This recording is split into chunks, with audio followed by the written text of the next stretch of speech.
Hyvää huomenta! Tänään on taas uusi päivä ja uudet kujeet.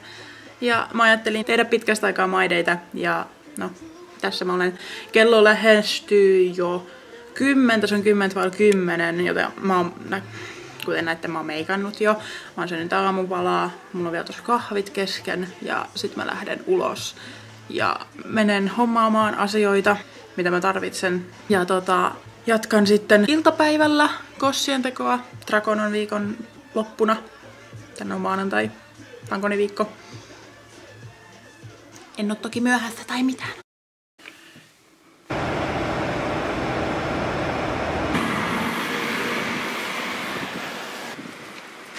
Pääsin vihdoin takas kotiin.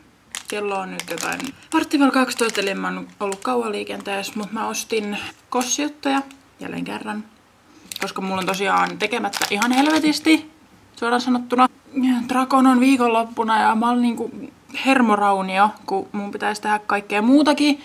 Ja sit tehdä kossia ja sit kaikkea. Mutta mulla tosiaan tulee siihen pukuun päälaelle tulee sudenkorvat. Semmoiset kivat mustat. Ja mä tarvin siihen tällaisia kiinnitysasioita. Eli nää on tällaisia hiusklipsejä. Näihin saa itse tuunata tähän kohtaan jonkun asian, jos haluaa. Ja sitten tässä on tämmönen pienet nappulat. Ja sitten kun niistä painaa, niin se aukeaa. Tämmönen ihan perus hiusklipsi. Ja mä ajattelin, että mä liimaan sen korvan tähän pintaan kiinni, kun tosta niin paljon tätä tilaa liimata se. Niin mä saan sitten näillä kivasti ne korvat kiinni mun päähäni. Asia, mikä mulla on vähän ongelma. Perukki on niin massiivinen viikonloppuna ja mun pitäisi tämä jotenkin saada mun otsalle tänne. Näin. Ja mä en haluaisi vetää mitään valkoista kuminauhaa, tiedättekö, pään ympäri. Koska sit se on niinku sen perukin päällä. Ja niinku mitä teen? Mun pitää tää jotenkin saada kivasti mun päähän ja mulla ei ole mitään käsitystä, miten mä teen sen. Kyllä mä ehkä selviin. Ehkä. Mun pitää tänään kyllä ommella ihan helvetisti kaikkea. Mutta mä oon niin tyytyväinen, että tässä on valot.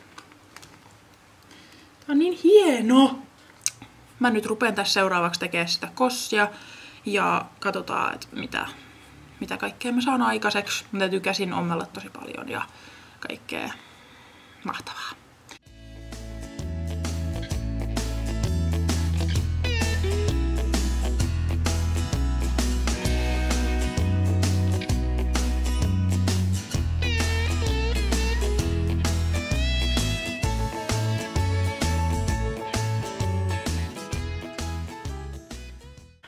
Joo, mä kuvasin tuossa äsken teille videota, uutta, toista, mahtavaa videota. Kattokaa, kun mä olen kaudis tämän perukkisukhan kanssa. Tosiaan kuvasin toisen videon ja se tulee tämän videon jälkeen, joten stay tuned, perkele. Seuraavaksi mä jatkan ton mun kossin tekemistä. Mä oon hyvin saanut jo käsiasiat valmiiksi ja seuraavaksi täytyisi saada hame vihdoin ommeltua jotenkin yhteen. Katsokaa, kun siinä on tällaisia... Siinä on tällaista kangasta tämmöisinä rimpsuina. Ja sitten täällä on tämmöistä ihan... Mä oon värjännyt tää itse. Tämmöistä mustaa. Ja näitä täytyy kaikki rimpsut ommella ympäri kiinni. Ja siis... No, ehkä mä selviin tässä joskus, mutta... Mä aion osallistua tähän sokerittomaan syyskuuhun, kuten nämä suuremmat nimet täällä YouTubessa. Iina, Katariina ja Mansikka aikoo ottaa siihen osaa. Kyllä, he aikovat ottaa osaa sokerittomaan syyskuuhun, niin myös mä ajattelin, että mä kokeilen. Siis mun ehdot on siinä, että mä en syö karkkia, en sipsejä, en kakkuja, keksejä, mitään tommosta. Myös jätän kaikki kokikset ja kaikki muut limpparit pois. Ja katsotaan kuin käy. Mä pelkään tosi paljon, ehkä pikkasen sitä. Ja mä päätin siis tän tänään. Ja syyskuu alkaa torstaina vai? Koska se alkaa? Katsotaan. Joo, se alkaa torstaina. Tänään on maanantaina. Mä päätin sen tänään. Toki mä päivitän sitten tänne YouTubeen, että niinku miten mun edistyy tää mun projekti ja näin. Koska itteenikin jännittää todella. Ja nyt mä jatkan mun ruokaa, joka on erittäin kaunis. Tein monta päivää sitten niin pieniä kanankoipia. Siis ne on ihan superpieniä, siis tommosia. Ja sit siinä on perunaa.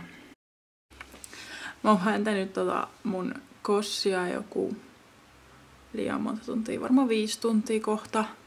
Ja mä sain hameen valmiiksi siihen. Enää mun puttuu tosiaan sit se yläosa. Mä odotan kaverilta vähän vihjeitä, että miten mun kannattaa se tehdä, koska mä en yhtään keksiä, kun mä saan inspiroida ja mä en oo mitenkään hirveän taitava siinä. Kiitos kun seurasitte mun päivää ja tervetuloa tosiaan mun uudelle kanavalle ja me nähdään seuraavassa videossa. So, moi moi!